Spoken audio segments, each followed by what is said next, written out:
Ah, mon téléphone, toujours sur moi. Et cela ne choquera personne si je vous dis qu'il fait partie de moi. C'est vrai que c'est un outil incroyable. Aujourd'hui, on peut tout faire avec ça. Musique, photos, jeux, news ou encore shopping. Il y a quelques années, tout ça était impensable. À la moindre seconde d'inactivité, de pause ou d'ennui, on dégaine notre téléphone, c'est simple et rapide.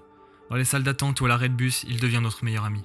Mais c'est pire qu'une drogue et on en devient très vite accro. On parle ici d'addiction comportementale, tout comme le sexe, les jeux d'argent ou encore les jeux vidéo.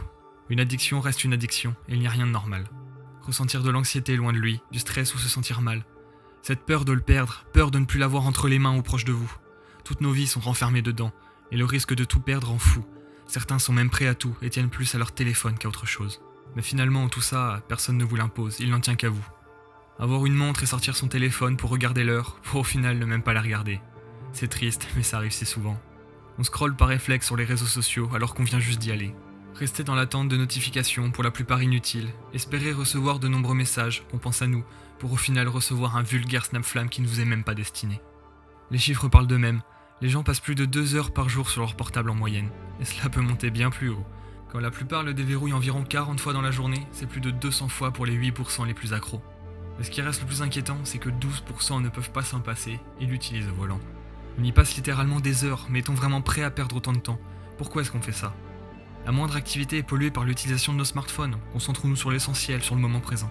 Il existe un tas de solutions ou d'alternatives, et avec un peu de volonté, on peut réussir à décrocher et à s'en passer. Bon, il y aurait tellement de trucs à dire encore sur le sujet, voilà, les smartphones c'est vraiment une drogue, mais bon, je suis moi-même, moi le premier, je suis accro complètement. Alors ça fait quelques temps que je voulais faire cette vidéo, mais avec le confinement et tout, j'étais encore plus sur mon téléphone, donc c'était mort quoi.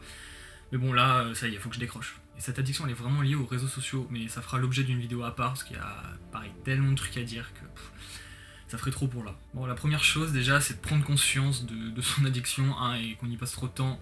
Moi déjà c'est le cas, je sais que j'y passe beaucoup trop de temps et tout, parce qu'en fait j'aime être sur mon portable, mais des fois je me dis bon vas-y arrête, passe-y moins de temps, mais j'y arrive pas en fait, c'est plus fort que moi. Et je voulais voir en fait à quel point j'étais accro en fait à mon téléphone, du coup j'ai téléchargé une application parmi tant d'autres, et voilà, qui me dit combien de temps j'y passe par jour, combien de notifs j'ai, combien de déverrouillages, etc.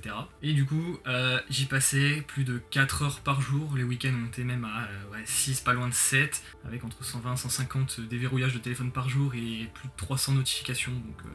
Le problème en fait c'est que je fais tout avec mon portable, genre j'écris, je prends des notes, je prends des photos, je les retouche, je regarde YouTube, Netflix, je m'occupe de mes mails, des fois ça m'arrive de jouer, enfin je fais vraiment tout et...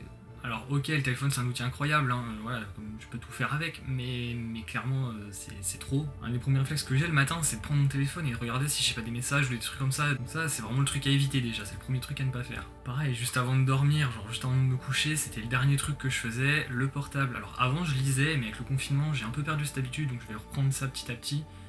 Mais ouais, le portable avant de dormir c'est le pire. Mais pour lâcher un peu ça, enfin lâcher un peu mon portable, je préfère y aller petit à petit et par étapes plutôt que tout stopper d'un coup. Enfin, je préfère y aller au fur et à mesure. Et déjà que j'ai pas beaucoup de temps dans ma vie, alors le peu que j'ai, je le gâche sur mon portable et au final je trouve ça débile. Donc on va voir quelques petites astuces pour lâcher le portable. Déjà, premier truc, ça serait de plus l'avoir toujours sur soi. Le mettre dans un sac ou ailleurs en fait pour plus toujours l'avoir sur soi et avoir ce réflexe de sortir de sa poche à la moindre seconde et d'être dessus alors qu'on n'a rien à faire. Après, il y a un autre truc, c'est vraiment de désactiver toutes les notifications inutiles. Bon, je vais déjà commencer à en supprimer quelques-unes, mais là je vais essayer d'en virer encore plus, garder vraiment que les appels, les mails, ça peut être important aussi.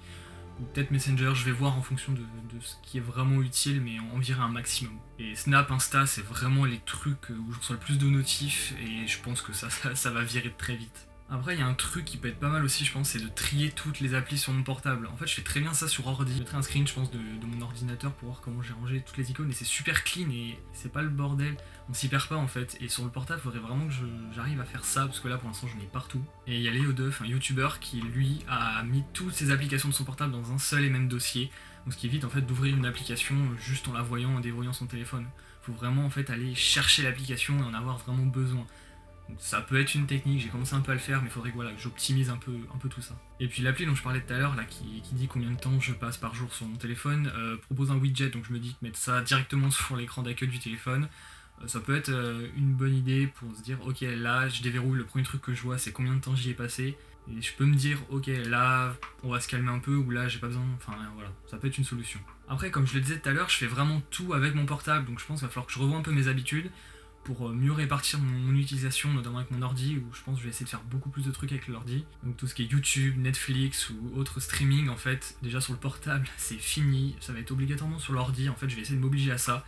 Sauf dans certains cas où voilà, j'ai pas forcément mon ordi sur moi. Déjà ça me permet d'avoir un meilleur confort pour visionner du contenu, parce que c'est plus agréable que sur le portable où l'écran est assez petit, et ça me fera lâcher un peu mon portable, et ça me fera vraiment poser pour profiter du moment à regarder une série. Pareil pour écrire, alors prendre des notes, peut-être pas, ça c'est quand même assez simple sur le téléphone et c'est rapide comme ça, mais pour écrire ou prendre plus le temps, pareil, ça sera sur l'ordi, c'est plus agréable. Comme retoucher des photos, alors c'est vrai que sur le portable c'est quand même pratique, mais sur l'ordi ça me permettra d'avoir des retouches plus complètes et de vraiment prendre plus le temps. En fait, tout ce que je peux faire sur mon portable, essayer d'en faire un maximum sur l'ordinateur pour lâcher mon téléphone, en fait, ça sera beaucoup plus pratique. Et finalement, lâcher son portable ou ne pas y être H24, c'est vraiment une question de volonté. C'est à nous de nous contrôler dans notre utilisation ou dans nos gestes et dans nos habitudes. Après, il y a certaines techniques assez radicales, comme mettre le téléphone en noir et blanc, ou virer vraiment 100% des notifications, ou ce genre de choses.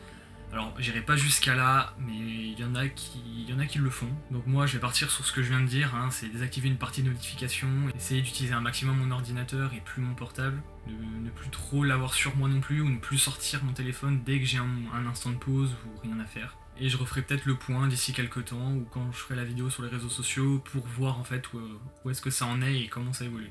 Alors avant de finir cette vidéo, ça fait déjà 3 semaines que j'ai plus ou moins commencé en fait à faire ça. Et déjà sur l'utilisation de mon téléphone, je suis passé d'une moyenne de un peu plus de 4 heures à peine 3 heures par jour, donc déjà c'est un bon début. Après il y a toujours le week-end où j'y passe un peu plus de temps, mais c'est un bon début. Par contre je reçois quasiment toujours autant de notifs, un petit peu moins, mais voilà, et je le déverrouille quasiment autant de fois. Et ce qui veut dire que quand je le déverrouille, j'y passe moins de temps à chaque fois, je perds moins de temps sur les réseaux sociaux ou ce genre de choses, déjà ça j'ai réduit. Et c'est vrai qu'il y a des moments, ça fait quand même du bien de plus être sur son téléphone tout le temps, ou de profiter et de faire autre chose en fait quand on n'a rien à faire. Bon du coup je vous remercie d'être resté jusqu'à la fin de cette vidéo. Si certains sont aussi accros que moi à leur téléphone ou ce genre de choses, et je veux bien votre retour ou quelques petits trucs si vous avez réussi à suivre certains conseils. Donc n'hésitez pas à me dire ce que vous avez pensé dans les commentaires, mettez aussi un pouce bleu, abonnez-vous, et moi je vous dis à bientôt pour une prochaine vidéo. Allez, salut!